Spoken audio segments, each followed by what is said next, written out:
Are you sure you can serve people like us without contaminating the food? The question sliced through the hush in the grand hall of the Grandview Country Club like a razor-sharp blade. Richard Sterling, 52, CEO of Sterling Industries and a lifetime member of the most exclusive club in the city, stared with open contempt at the new server who had just approached his table. The $3,000 suit and limited edition Swiss watch he wore stood in stark contrast to her plain uniform. Maya Williams, 28, tightened her grip on the tray in her hands and took a deep breath. This was her first day in this sanctuary of white privilege, and she'd known it wouldn't be easy. But she hadn't expected the humiliation to arrive so quickly and so bluntly. "Excuse me, sir, but I don't understand your question," she replied calmly, meeting his gaze without flinching. Around them, conversations faltered into silence. Other members turned their heads to watch like spectators awaiting a gladiator match. Richard barked out a laugh, the harsh sound echoing off the polished wood and glittering crystal of the lavish room. "Of course you don't. People like you rarely grasp the finer things." He turned to the two men dining with him. "Gentlemen, look at this. They've hired yet another one for their diversity program. I'd bet she doesn't even know the difference between a Bordeaux and a Burgundy." The men chuckled awkwardly, but Maya stood rooted to the spot. Her dark eyes held a calm that was almost unnerving, as if this wasn't her first battle. In truth, anyone who knew Maya's story understood she'd survived far worse storms. "Mr. Sterling," she said, pronouncing each syllable with deliberate clarity, making him frown, "I'd recommend the Chateau Margaux 1982. It pairs beautifully with the long-aged arrogance you're serving tonight." The silence that followed was suffocating. Richard Sterling, a man used to equal parts flattery and fear, suddenly found himself without words. His dinner companions exchanged uneasy glances. "You dare," he began, his face flushing with rage. "Or," Maya cut in, ignoring his interruption, "if you prefer something easier on the palate, we have an excellent Kendall Jackson. Not too refined, but perfect for someone who mistakes money for class." Then something strange happened. All around the room, a few older waiters, white men who had spent years bowing their heads to Sterling's insults, began slowly drifting closer. Not to support her, but out of curiosity, eager to witness this rare moment firsthand. Richard Sterling didn't yet realize he had awakened something that had been dormant far too long. Maya Williams wasn't just another employee trying to survive in a hostile environment. She was a natural strategist, one who had studied each club member, every weakness, every sordid secret hidden beneath their polished facades. And as Sterling shot to his feet, clearly losing control, Maya kept her serene smile, the kind worn by those who had walked out of hell, and decided to use its fire as fuel. What the powerful man didn't know was that his arrogance had just signed the first page of his own downfall. And if you're wondering how a mere waitress could take on one of the most influential men in the city, remember this.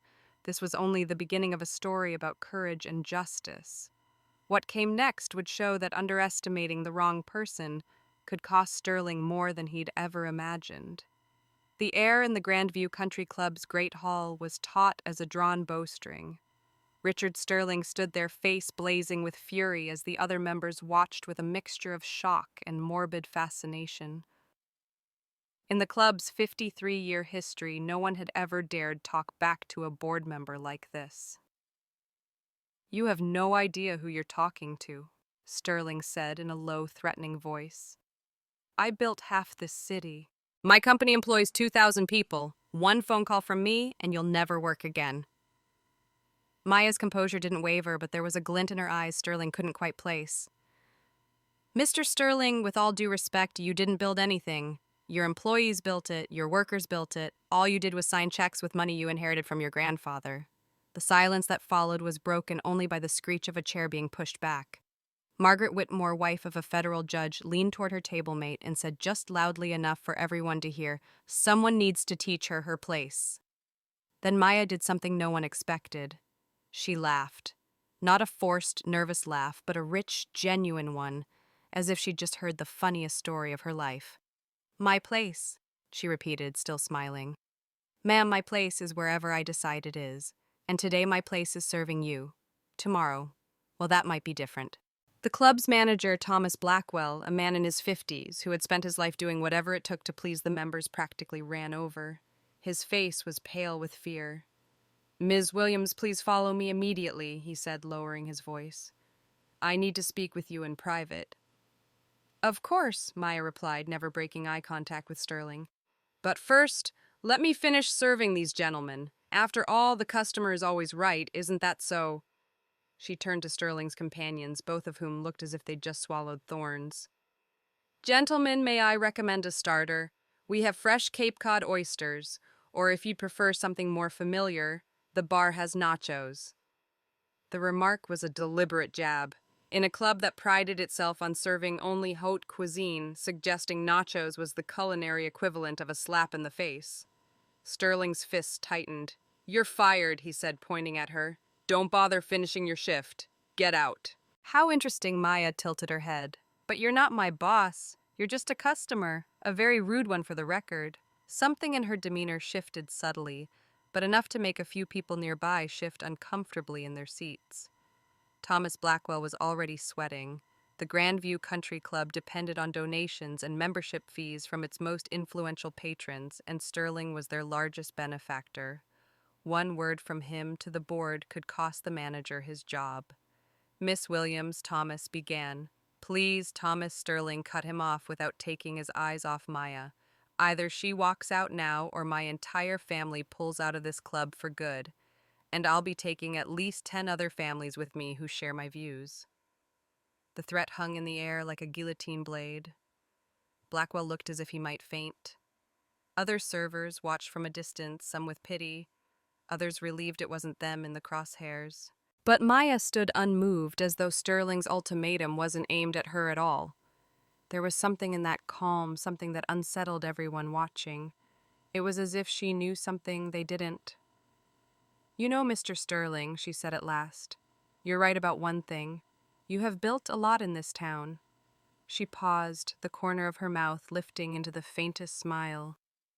"The question is, are you sure you built all of it entirely above board?" The effect was immediate. Sterling's face drained of color, and the people at his table exchanged uneasy glances.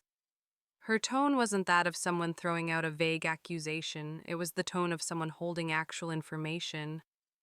"What exactly are you implying?" Sterling asked, the arrogance in his voice now stripped away. Maya simply smiled, adjusting the tray in her hands. "Oh, just a general observation, sir. In a small town like this, people tend to talk. And me?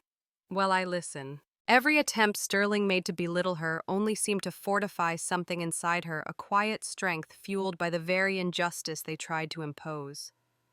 What the privileged didn't realize was that every act of disdain was writing their own downfall. And Maya Williams was not just a waitress trying to make ends meet. She was here with a purpose. The silence in the Grandview's great hall was finally broken by Thomas Blackwell's firm voice. "Miss Williams, I'm afraid I have to comply with Mr. Sterling's request. You're dismissed effective immediately." Maya nodded as if she had expected nothing less. "Of course, Mr. Blackwell. I'll just collect my things from the staff room."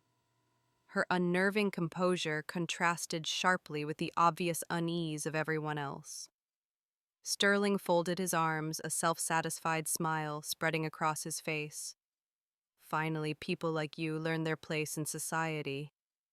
He turned to his companions. "Gentlemen, we can finally enjoy dinner in peace." But just as Maya walked toward the back of the club, something unexpected happened. From a corner of the room, a poised, cultured voice rang out, cutting clean through the murmurs. "What a shame, Thomas. She's the only staff member here who actually understands French wine." Every head turned toward the speaker. It was Natasha Ashford, 82 years old, widow of the club's founder, and the only person in the room with more influence than Sterling. She sat alone at her usual table, calmly slicing a piece of salmon. Mrs. Ashford Blackwell said nervously, "I didn't realize you'd heard." "Oh, I heard everything," she replied without looking up from her plate. "Especially the part about the 1982 Chateau Margaux." An interesting choice for someone you claim knows nothing about wine, wouldn't you agree? Sterling began to bristle, but forced a veneer of composure. With all due respect, Mrs. Ashford, that young woman behaved entirely inappropriately. Inappropriately, Natasha finally looked up, her gaze sharp enough to make several members shift in their seats. Richard, dear, I've been drinking wine for over 60 years. My late husband built one of the finest private cellars on the East Coast, and I can assure you the young lady's suggestion was entirely correct. Maya now paused near the rear exit, watched with renewed interest. It was no coincidence that Natasha Ashford chose this moment to speak up. The two had exchanged a brief but telling conversation just 3 days earlier when Maya came in for her interview.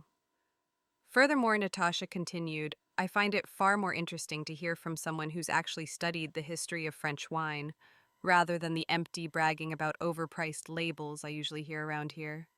The remark landed like a public slap to Sterling's face.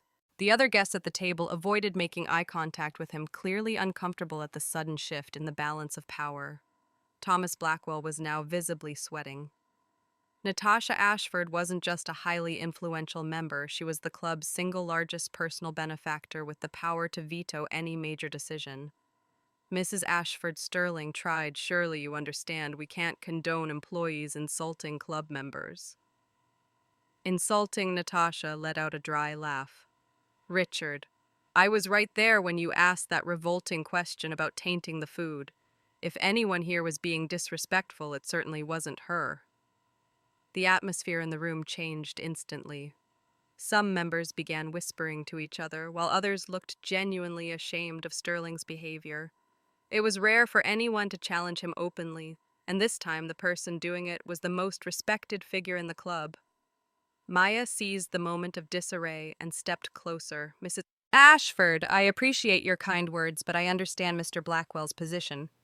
Rules are rules. Nonsense, Natasha declared firmly. Thomas, I want you to reconsider this decision immediately. This young woman clearly has knowledge that could greatly benefit our wine tasting events. That was when Maya played her second card. Actually, Mrs. Ashford, if I may, I hold an international sommelier certification from the Académie du Vin in Paris. I studied in France for 2 years before returning to the U.S. Silence fell over the room. Sterling blinked several times as if unable to process the information. Having a certified sommelier working as a server at the Grandview Country Club was like discovering the janitor was secretly a neurosurgeon in disguise. France, Margaret Whitmore, the judge's wife, said faintly. Yes, Maya replied calmly. I also worked at Le Bristol in Paris for 18 months. I learned that true knowledge of wine has nothing to do with how much money you're willing to spend on it. For the first time that evening, Natasha Ashford smiled a smile tinged with both satisfaction and a trace of mischief. Fascinating. And I'm sure your time in France gave you a very particular perspective on many things. Her tone carried layers of meaning Sterling couldn't grasp, but Maya understood perfectly. 3 days earlier, during her brief job interview, Maya had subtly hinted that she possessed information about certain irregularities in the business dealings of a few prominent club members. Thomas Blackwell glanced from Sterling to Natasha, visibly torn between two opposing forces of influence. Well, perhaps we could reconsider, no Sterling cut in slamming his fist on the table. I will not tolerate this ridiculous reversal. Either she leaves or my family withdraws from the club permanently. That was when Natasha Ashford did something no one expected. She rose slowly, leaning on her intricately carved cane, and walked toward Sterling's table. Her voice was low, but each word sliced through the air like a blade. Richard, are you absolutely certain you want to turn this into a game of ultimatums? She paused, her piercing blue eyes locking onto his. Because you see, in my 82 years of life, I've learned that those who make public threats are often the ones with far more to lose than they realize. Sterling swallowed hard. Something in Natasha's tone told him he was treading on dangerous ground, but wounded pride wouldn't let him back down. I mean it, Mrs. Ashford. It's either her or me. Natasha smiled again, but this time there was no warmth in it. Interesting. A decisive choice. She turned to Maya. Dear, would you be willing to stay for tomorrow night's wine tasting? It would be the perfect occasion to showcase your expertise. Maya nodded. It would be my honor, Mrs. Ashford. Excellent, Natasha said, tapping her cane lightly against the floor. Thomas proceed as such. Miss Williams stays. Sterling shot to his feet, his chair scraping loudly against the floor. Very well, you've made your choice. He threw his napkin onto the table and strode toward the door, his associates scrambling to follow. But before leaving, he turned back one last time. This isn't over. You have no idea who you're dealing with. Maya watched him go, her expression as calm and cold as before. But Natasha Ashford saw something in the young woman's eyes that made her smile again. It wasn't fear or relief. It was the quiet satisfaction of someone who had just watched the first piece in a complicated plan fall neatly into place. Dear girl, Natasha said softly as she stepped closer to Maya. Something tells me tomorrow night will be far more interesting than anyone expects. Maya only gave a slight nod, but inside she knew the woman was absolutely right. Sterling had just made his first fatal mistake, completely underestimating a woman who had spent 2 years not only mastering the art of French wine, but also learning how Europe's high society hid their dirtiest secrets.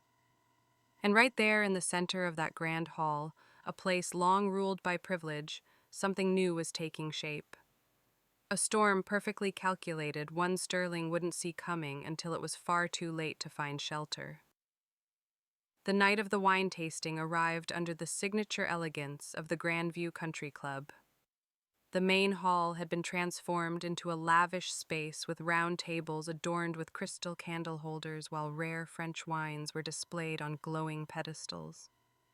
Richard Sterling entered with his wife Catherine and 2 key investors. His attendance had been confirmed at the very last minute, a decision he would soon bitterly regret. Natasha Ashford, graceful in a navy evening gown, sat at the head table. Beside her, Maya stood poised in her professional uniform. But there was something different in her stance. She held a tablet discreetly, and her hands did not tremble in the slightest. Ladies and gentlemen, Natasha began tapping a silver spoon lightly against a crystal glass. Tonight we are honored to have a certified sommelier to guide our tasting. Please allow me to introduce Maya Williams. Sterling rolled his eyes at Catherine, deliberately speaking loud enough for others to hear. Ridiculous. She's probably memorized a few French wine names off the internet. Maya smiled calmly and stepped up to the microphone. Good evening, everyone. Before we begin with the wines, I'd like to share an interesting story about how massive fortunes can sometimes hide the darkest of secrets. The room stirred. Sterling frowned, but Natasha only smiled as though she knew exactly what was coming. During my years in France, I wasn't just a sommelier. I also worked as a consultant in investigations into money laundering through the rare wine market. Her words sliced through the atmosphere. I discovered certain individuals using wine auctions to move illicit funds. The room fell silent. Sterling began to rise, but Catherine gripped his arm, whispering for him not to make a scene. Maya tapped the tablet screen, and a projector lit up, displaying documents on the wall. For example, here's a $200, $1,000 transaction for a 1945 Romanée Conti purchased by a shell company registered in the Cayman Islands. Sterling's face went pale. On the screen, his signature was clearly visible on documents he had believed were buried forever. That shell company, Maya continued, her voice cold as steel, belongs to Sterling Industries. And interestingly, this purchase was made just 1 week after Sterling Industries was awarded a public works contract without any proper bidding process. That's a violation of privacy. Sterling finally exploded, springing to his feet. You have no right to display my personal documents. Personal? Maya raised an eyebrow.